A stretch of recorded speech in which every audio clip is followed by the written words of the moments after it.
In the continuation of chapter number 6 electromagnetic induction आज हम ले रहे हैं कॉन्सेप्चुअल क्वेश्चंस।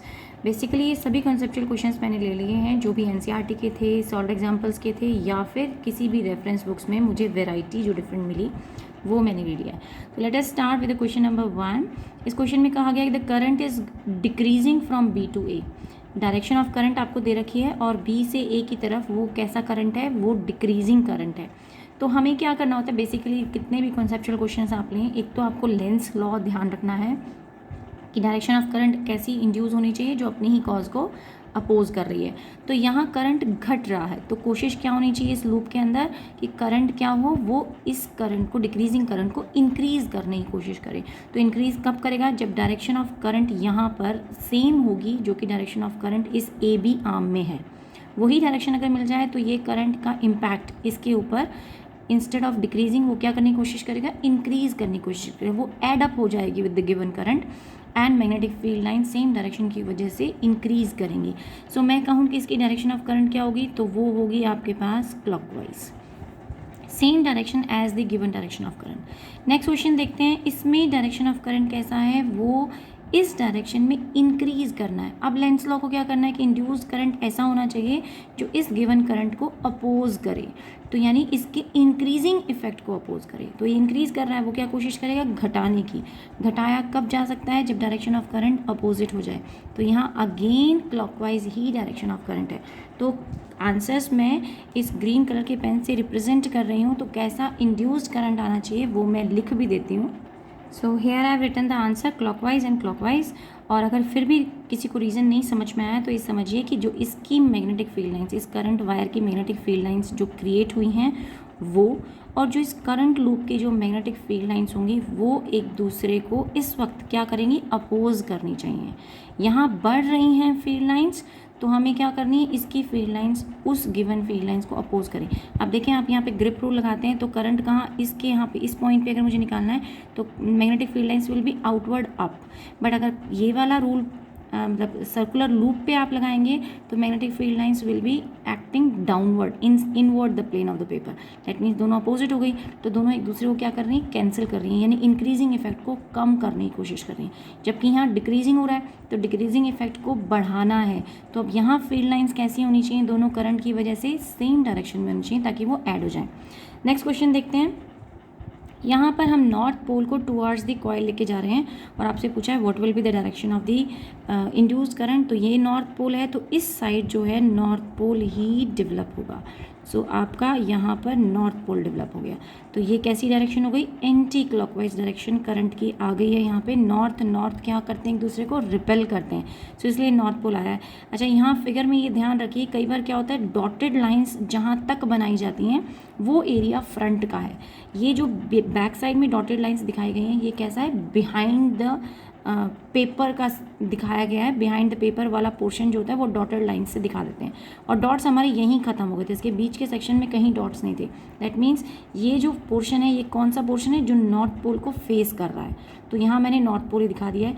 अब जैसे यहाँ कॉइल में बात करें तो इसमें कहीं नहीं पता चल रहा कि कौन सा फ्रंट पोर्शन है कौन सा बिहाइंड पोर्शन है, लेकिन हमें पता चल रहा है ये पूरी कॉइल तो है।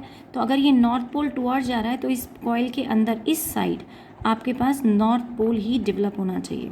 तो नॉर्थ पोल का मतलब हुआ इस वाली आर्म में करंट कैसा जाना चाहिए, योर जो डायरेक्शन आपको दिख रही है that is anti clockwise current होना चाहिए इस कॉइल पोर्शन के अंदर। तो मैंने यहाँ दिखाया है तो आप दिखा सकते हैं कि यहाँ करंट कैसा जा रहा होगा, वो एंटी क्लॉकवाइज जा रहा होगा। नेक्स्ट क्वेश्चन देखते हैं। फिफ्थ क्वेश्चन में आपसे कहा गया है you are given with a rod दिया है आपको, किसी भी कंडक्टिंग मटेरियल की रॉड दी है और वो मैग्नेटिक फील्ड में मूव कर रही है outward with a certain velocity v। ये ड्रिफ्ट हो रही है outward with a certain velocity v और डॉट्स शो कर रहे हैं कि मैग्नेटिक फील्ड लाइंस कहाँ एक्ट कर रही है, परपेंडिकुलर आउटवर्ड एक्ट कर रही है। एंड आपसे कहा गया which side is positively charge. तो आपको यहाँ लगाना है फ्लेमिंग्स लेफ्ट हैंड रूल। हमें राइट हैंड रूल नहीं लगाना क्योंकि हमें डायरेक्शन ऑफ इंड्यूस करंट नहीं निकालनी है, हमें बताना है कि which side is positive of polarity. Induced direction of current अगर इसके साथ कोई एडिशनल स्क्वायर होता या लूप होता तो फिर हम इंड्यूस डायरेक्शन ऑफ करंट बताते, बट अभी ये सिर्फ पोटेंशियल डिफरेंस क्रिएट करेगा, करंट नहीं फ्लो करेगा। तो यहाँ आप सिर्फ ये बता सकते हो कि किस साइड पॉजिटिव पोलैरिटी है। तो हम पॉजिटिव पोल्स निकालेंगे, वो कहाँ होंगे कि जब इसके इलेक्ट्रॉन्स जो हैं वो किसी पर्टिकुलर डायरेक्शन में ड्रिफ्ट होना शुरू हो जाएं। तो अगर जिस डायरेक्शन में इलेक्ट्रॉन्स चले गए उससे अपोजिट पोल्स क्या होगा, वो पॉजिटिव पोलैरिटी का हो जाएगा। तो यानी हम ये देखें कि जिसमें जो इलेक्ट्रॉन्स प्रेजेंट थे उन पर फोर्स किस डायरेक्शन में लगी, और उसे निकालने के लिए हम लगाते हैं फ्लेमिंग्स लेफ्ट हैंड रूल। तो यहाँ मैंने ये प्रॉप पहले भी यूज़ किया है और अभी भी वही प्रॉप यूज़ कर रहे हैं। ये आपकी करंट की डायरेक्शन रिप्रेजेंट कर रहा है, this is your magnetic field and this is the direction of force. So अगर वेलोसिटी इलेक्ट्रॉन्स की इस डायरेक्शन में है, दैट मीन्स इलेक्ट्रॉन्स कहाँ, जो करंट की डायरेक्शन होगी वो कहाँ होगी, वो इस तरफ होगी। तो current is in this direction, magnetic field is upward, you have to find out the direction of force. So मैं करंट की डायरेक्शन मैंने इस तरफ कंसीडर कर ली है, but magnetic field they are saying is up, so magnetic field is upward, direction of force is in that side. That means the electrons will experience a force F जो act करेगी वो इस तरफ act करेगी। तो अगर electrons इधर चले गए हैं तो A क्या हो गया, वो पॉजिटिवली चार्ज हो गया। तो A क्या है, वो पॉजिटिवली चार्ज्ड है। सो ये हमारे पास आंसर आ गया है। नेक्स्ट क्वेश्चन देखते हैं। यहाँ पर आपको एक बार मैग्नेट दिया है, साउथ एंड नॉर्थ पोल हैं और साथ में एक कॉइल दे दी है जिसके साथ एक कैपेसिटर कनेक्ट कर दिया है, एंड दे आर आस्किंग कि what will be the polarity of the A plate. A plate की पोलैरिटी क्या होगी। तो सिंपल है कि अगर नॉर्थ पोल को आप टुवर्ड्स लेके जा रहे हैं तो which kind of pole will be developed on this side. देखिए बिल्कुल क्लियर है कौन सा साइड फ्रंट है, ये साइड फ्रंट है, क्योंकि यहाँ पर कॉइल का डॉट्स को हमने यहीं रोक दिया and the remaining portion is, that means आपका जो कैपेसिटर है वो फ्रंट में आ रहा है। तो ये साइड क्या हो गई, ये हो गई north pole. So if this is the north pole, that means the direction of current is coming in this direction. In this figure we have to be very careful कि ये जो lines बन रही हैं ये क्या दिखा रही हैं कि कैपेसिटर फ्रंट साइड में आ रहा है या बिहाइंड जा रहा है।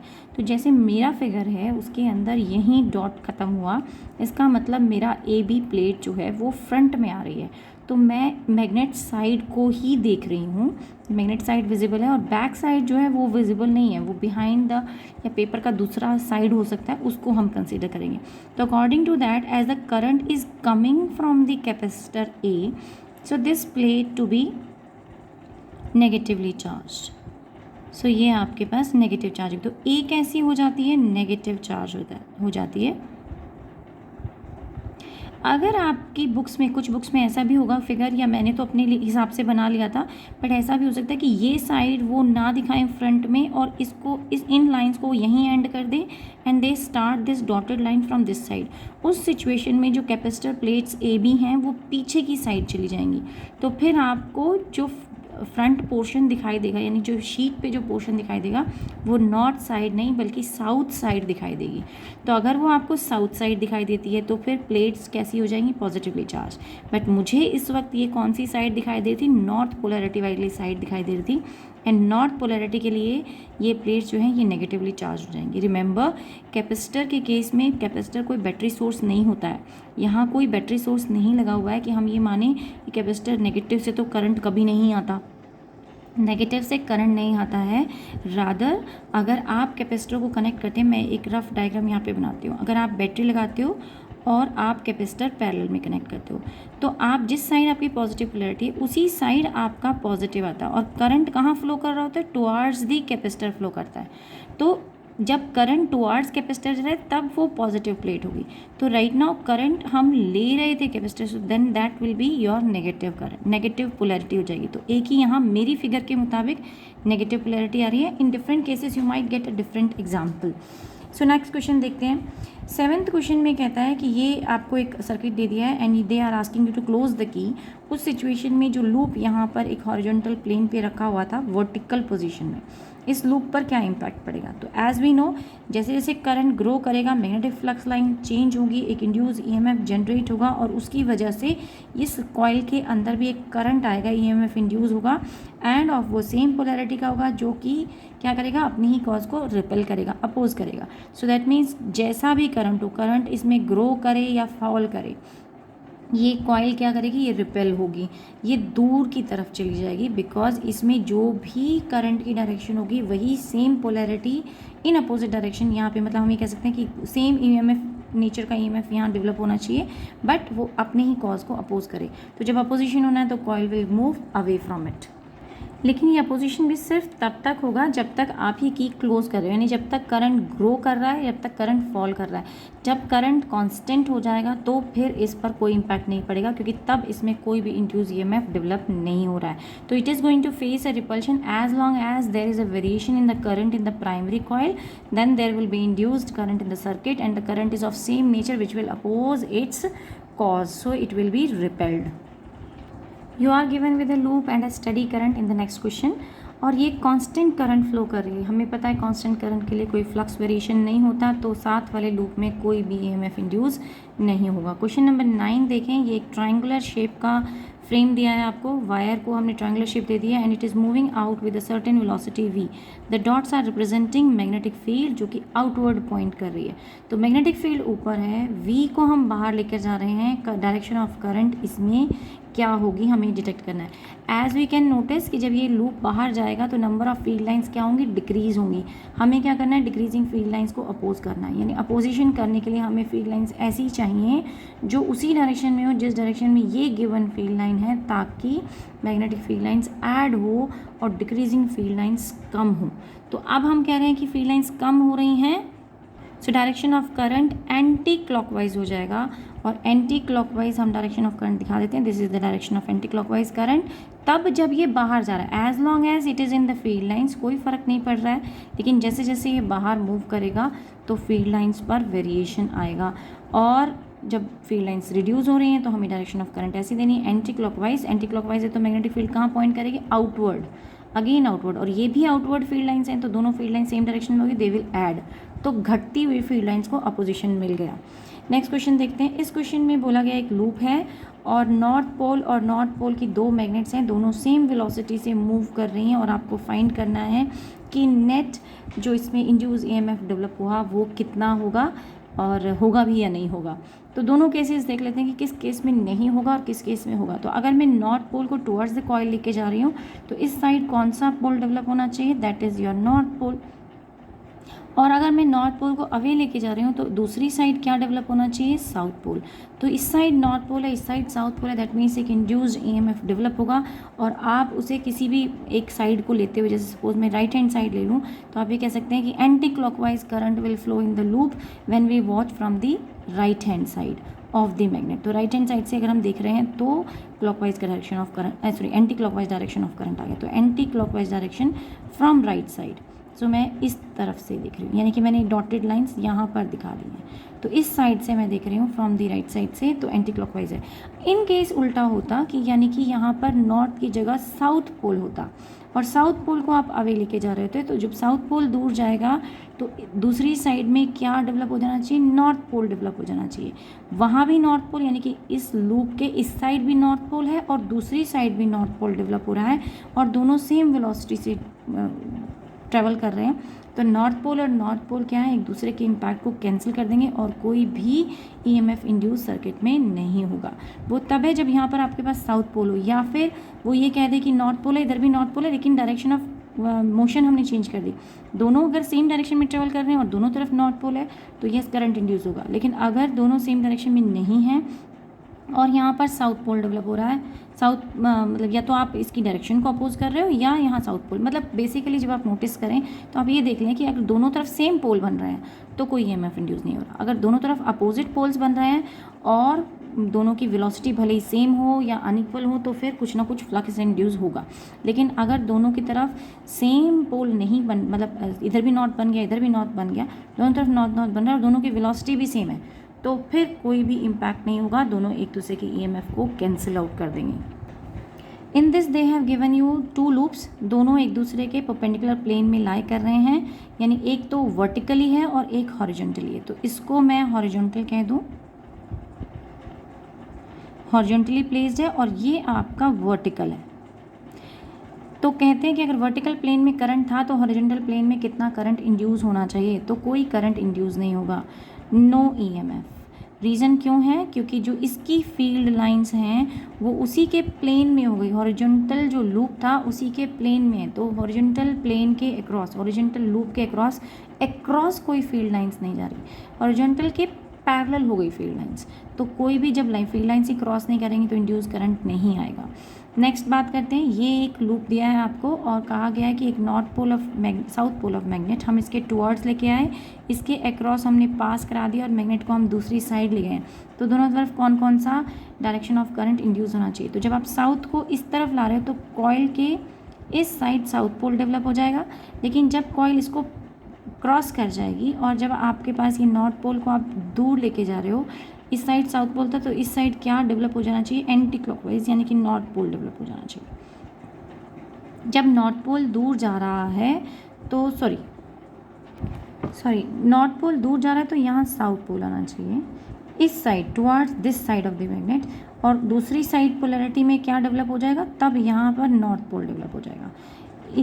ये जो साइड जो दिखी जा रही है, यानी मैं वॉच कहाँ से कर रही हूँ, पर्सन की आई जो है वो यहाँ है, ऑब्जर्वर की आई यहाँ है, तो अगर ऑब्जर्वर की आई यहाँ है तो उसने जब पहले देखा, जब coil towards south, towards coil जा रही थी, बार मैग्नेट टुवर्ड्स द कॉइल जा रही थी, तब यहाँ साउथ पोल बना, लेकिन जब बार मैग्नेट इसको पास कर गई, अक्रॉस कर गई और अब नॉर्थ पोल दूर जा रहा है, तब उसे यहाँ पर इसी डायरेक्शन में, इसी साइड में नॉर्थ पोल दिखाई देगा, यानी दूसरी साइड क्या डेवलप होगा, साउथ पोल डेवलप होगा। यहाँ दो मैग्नेट्स नहीं है, यहाँ एक ही मैग्नेट है और एक ही मैग्नेट को हमने इस लूप के अक्रॉस पास करा दिया। इन क्वेश्चन नंबर 13 आपका नॉर्थ साउथ पोल का बार मैग्नेट है, वो towards the coil, this coil आप मूव कर रहे हो, आपसे पूछा है कि इन दोनों में डायरेक्शन ऑफ करंट क्या होगी। तो क्लियर है कि अगर ये साउथ पोल इस तरफ जा रहा है तो यहाँ पर क्या डेवलप होना चाहिए, अगेन साउथ पोल, रिपल्शन मिलनी चाहिए, यहाँ साउथ पोल डेवलप होना चाहिए, और ये वाला नॉर्थ पोल अवे जा रहा है तो यहाँ पर कौन सा डेवलप होना चाहिए, अगेन साउथ पोल होना चाहिए, सो दैट कि अट्रैक्शन मिले। तो दोनों तरफ साउथ पोल है, एंड साउथ पोल आपको कब मिलता है, ये साउथ पोल की करंट कहाँ जा रहा है, अंदर की तरफ, तो दैट मीन्स करंट घूमकर वापस कैसे आएगा, इस डायरेक्शन में जाएगा। तो एंटी क्लॉकवाइज दोनों में ही करंट जो है आपको इस तरीके से मिला। तो यहाँ पर भी साउथ पोल डेवलप हो रहा है तो current will move in this way, तो करंट यहाँ ऐसे जाएगा, यहाँ पर ऐसे जाएगा, तो दोनों में ही anticlockwise direction of current आपको मिल रहा है। नाउ अगर हम ये देखें, इसमें एक करंट कैरिंग वायर आपको दी गई है और दो रेक्टेंगुलर फ्रेम के लूप्स दे रखे हैं, लेकिन दोनों ही डिफरेंट वेलोसिटी से आउटवर्ड ट्रेवल कर रहे हैं, यानी इससे दूर जा रहे हैं। तो सिंपल बात है, जब आप दूर जा रहे हैं तो इसका मतलब इन दोनों के अंदर मैग्नेटिक फील्ड लाइंस घट रही हैं। हमें फील्ड लाइंस कैसी बनानी है, according to the Lenz law, increase करनी है, उसके अपोजिट करना है हमें। तो जब हम यहाँ पर फील्ड लाइंस बढ़ाना चाहते हैं तो यहाँ देखिए ग्रिप रूल लगाई, तो इसका मतलब फील्ड लाइंस इस पॉइंट पे, इस इनसाइड दिस लूप, तो वो तो पॉइंट कर रही हैं क्रॉस वाइज, क्योंकि फील्ड लाइंस अंदर की तरफ जा रही हैं, लेकिन यहाँ डॉट के रूप में फील्ड लाइंस आ रही हैं। तो अगर मुझे इसमें क्रॉस फील्ड लाइंस चाहिए तो मुझे कैसा चाहिए, करंट डायरेक्शन का क्लॉकवाइज चाहिए। अगर मुझे यहाँ डॉट फील्ड लाइंस चाहिए, घटती हुई फील्ड लाइंस है जिनको बढ़ाना है, तो डॉट वाली फील्ड लाइंस ही चाहिए होंगी, तो फिर मुझे यहाँ पर anti clockwise direction of current चाहिए। मोर ओवर यहाँ पे रेट ऑफ ईएमएफ भी सेम नहीं होगा, क्योंकि देखिए यहाँ फ्रेम कुछ और है, number of magnetic field lines different order में, यानी डिफरेंट रेट में चेंज कर रही हैं, तो ईएमएफ सेम नहीं है दोनों के अंदर। सो आई हैव रिटन लूप 1 में एंटी क्लॉकवाइज, लूप 2 में क्लॉकवाइज, और ईएमएफ इंड्यूस दोनों लूप कॉइल्स में क्या है, वो डिफरेंट है। नेक्स्ट क्वेश्चन देखते हैं, अगर आपने एक बार मैग्नेट लिया और उसे इस तरीके से एक लूप में फॉल करा दिया, तो उसके एक्सेलरेशन ड्यू टू ग्रेविटी के साथ वो फॉल करेगी, under the effect of gravity fall करेगी, या कोई वेरिएशन आ सकता है। सो जब ये bar magnet towards the coil आ रही है तो इसके अंदर एक इंड्यूस ईएमएफ जनरेट हुआ कॉइल के अंदर, और कॉइल का वो ईएमएफ इसके टुवर्ड्स द मोशन को अपोज करेगा। इसका मतलब इसका acceleration due to gravity normal g से कम होगा। तो ये उसी same acceleration due to gravity से नहीं फॉल करेगी, बल्कि एक्सेलरेशन जो है फॉलिंग ऑब्जेक्ट का या मैग्नेट का वो रिड्यूस हो जाएगा। सो अब बात करते हैं क्वेश्चन नंबर 16 की। अगर एक बार मैग्नेट लिया है और उसको आप ऐसे घुमा रहे हो, दैट मीन्स मोशन जो है वो इस तरीके से है, रोटेट कर रहा है अपने एक्सिस में, तो फिर हम कहेंगे कि यहाँ पर कोई भी इंड्यूस ईएमएफ नहीं हुआ, क्योंकि जो मैग्नेटिक फील्ड लाइंस थी वो सिर्फ उसी पॉइंट पे घूम रही हैं, वो इंक्रीज़ या डिक्रीज़ नहीं हो रही, उनके अंदर कोई वेरिएशन नहीं आ रहा, वो रोटेट ज़रूर कर रही है मगर उनके अंदर कोई चेंज नहीं आ रहा। जबकि अगर इसी कॉइल को हम इस डायरेक्शन में घुमा दें, अगर अब हम उसको ऐसे घुमा रहे हैं, सो वेरिएशन जो है अब आएगा। मैं दिखाती हूँ किसी ऑब्जेक्ट से। सो आई हैव ए प्रॉप, हालांकि ये मैग्नेट नहीं है बट आपको रोटेशन का आइडिया देगी। तो अगर आप रोटेशन ऐसे कराते हैं तो इसका मतलब हुआ मैग्नेटिक फील्ड लाइंस अभी भी इधर से ही निकल रही हैं, इधर ही आके एंड हो रही है। अगर ये नॉर्थ पोल है, ये साउथ पोल है, तो यानी कि मैग्नेटिक फील्ड में कोई वेरिएशन नहीं आया। लेकिन अगर आप कॉइल को इस तरह से घुमाते हैं तो मैग्नेटिक फील्ड लाइंस अब चेंज हो रही हैं, यानी कि मैग्नेटिक फील्ड लाइंस में वेरिएशन आ रहा है। किसी पर्टिकुलर पॉइंट पे फील्ड लाइंस ज़्यादा अमाउंट में ट्रेवल करेंगी थ्रू दिस, या ज़्यादा अमाउंट में कह सकते हैं, और यहाँ पर कम वेरिएशन आएगा। तो अब मैग्नेटिक फील्ड्स में वेरिएशन आया। इस पोजीशन में I am assuming north on this side and south on this side, यानी पोल्स अब इधर हैं, तो रोटेशन मैग्नेट का इधर हो रहा है, यानी नॉर्थ साउथ की तरफ जा रहा है, साउथ नॉर्थ की तरफ आ रहा है, वो वेरिएशन हो रहा है। जबकि यहाँ मैंने क्या कंसीडर किया था, नॉर्थ इधर कंसीडर किया था, साउथ इधर कंसीडर किया था। तो रोटेशन नॉर्थ नॉर्थ उधर ही है, साउथ साउथ उधर ही है, रोटेशन ऐसे हो रहा है। तो दोनों के ओरिएंटेशन का डिफरेंस मैंने समझाया है। अब मुझे लगा कि मैंने जब दूसरा रोटेशन दिया तो कहीं ऐसा ना समझा गया हो कि अब नॉर्थ यहाँ और यहाँ है, नहीं, नॉर्थ यहाँ है और यहाँ है। तो नॉर्थ को एक बार मैं इधर ले जा रही हूँ, फिर साउथ को इधर है, तो रोटेशन जो है इस तरीके से घूम रहा है। सो नेक्स्ट क्वेश्चन देखते हैं। नेक्स्ट क्वेश्चन में क्वेश्चन नंबर 18 आपसे कहा गया है कि तीन कॉइल्स हैं जिसमें बी के पास कोई करंट नहीं है, सी के पास करंट है, कांस्टेंट करंट, और ये एक पर्टिकुलर फिक्स डिस्टेंस पर प्लेस्ड है कॉइल बी से, सी कॉइल। एंड कॉइल ए जो है उसके पास भी कुछ करंट इंड्यूस्ड है, तो ये कॉइल ए को हम टुवार्ड्स द कॉइल बी और सी लेकर आ रहे हैं, यानी कॉइल ए मोशन में है लेकिन बी और सी स्टेशनरी हैं, लेकिन करंट कॉइल सी के पास भी है। तो क्वेश्चन ये पूछा गया, will there be an induced EMF in the coil B? Yes, there will be an induced EMF in the coil B because of coil A, लेकिन सी कॉइल की वजह से बी कॉइल के ऊपर कोई इंड्यूस्ड ईएमएफ नहीं होगा।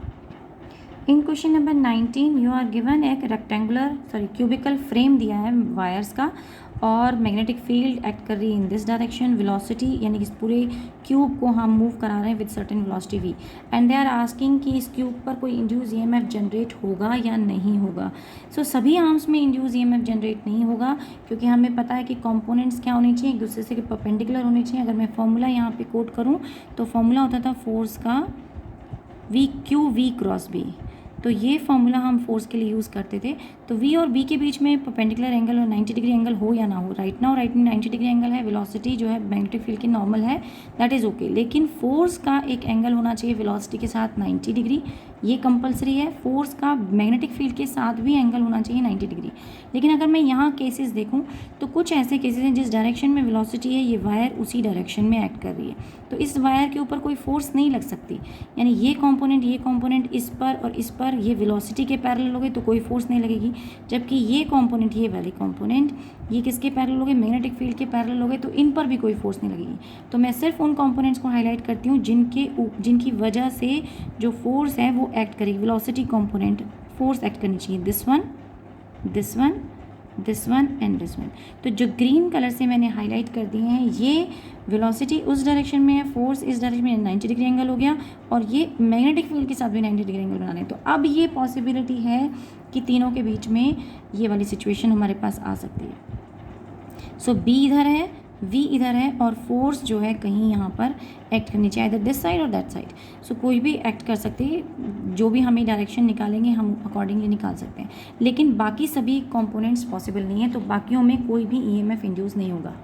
इसी में एक और क्वेश्चन पूछा जाता है कि अगर सपोज वो कह दें कि वेलोसिटी यानी क्यूब को भी हम उसी डायरेक्शन में ले जा रहे हैं जिस डायरेक्शन में मैग्नेटिक फील्ड अप्लाइड है, तो फिर किसी भी वायर के पार्ट में मैग्नेटिक फील्ड क्रिएट नहीं होगी, क्योंकि फिर तो दोनों के बीच में एंगल ही कितना हो गया, sin 0। That means no force will be experienced by the any component, any wire component पर कोई फोर्स नहीं है। For which case mutual inductance of the two coil is maximum and minimum. Minimum maximum तब होती है जब coupling बिल्कुल perfect हो, यानी कि ये जो कपल्ड सिचुएशन दिखा रखी है ये मैक्सिमम की है। मिनिमम तब होती है जब वो एक दूसरे के 90 डिग्री एंगल पर प्लेस्ड हो, ये इंटरमीडिएट स्टेज है। ये हमें पता होना चाहिए। ये ओरिएंटेशंस हैं, different orientations of the coil, primary and secondary, जिसकी वजह से आपको मैग्नेटिक इंडक्शन जो है, म्यूचुअल इंडक्टेंस जो है वो मैक्सिमा और मिनिमा मिलती है। तो maxima for the first case, minima for the third case 90 degree angle पे है, यानी कि इंडक्शन जो है कपल्ड, प्रॉपरली कपल्ड नहीं है। नेक्स्ट क्वेश्चन की बात करें, क्वेश्चन नंबर 21। यहाँ पर हमने एक इंडक्टर कनेक्ट किया, एक रेसिस्टर कनेक्ट किया, बैटरी सोर्स लगा दिया, की ले लिया और दोनों तरफ हमने बल्ब कनेक्टेड किए हैं। क्वेश्चन पूछा है which bulb light up bright when the switch S is closed. तो जब आपने एस को क्लोज किया तो कौन सा बल्ब ज़्यादा ब्राइट ग्लो करेगा? तो आंसर है जिसमें रेसिस्टेंस कनेक्टेड है वो बल्ब ज़्यादा ब्राइट ग्लो करेगा। रीज़न, क्योंकि जो कॉइल है वहाँ पे एक इंड्यूस्ड ईएमएफ यानी कि बैक ईएमएफ डेवलप हो जाएगा जो कि अपोज करेगा आने वाले करंट को। तो बैक करंट, जिसको एडी करंट्स भी बोलते हैं, तो ये बैक ईएमएफ की वजह से एक अपोजिशन मिलेगा जिससे बल्ब को इमीडिएटली पूरा करंट नहीं मिल रहा। लेकिन एक बार जब पूरा करंट दोनों वायर्स में फ्लो कर गया तो then they will glow with the same brightness. Initially R वाला बल्ब ज़्यादा ग्लो कर जाएगा, एल वाला कम ग्लो करेगा। नेक्स्ट क्लास में कुछ और कॉन्सेप्चुअल क्वेश्चंस लेंगे। आज के लिए इतना ही।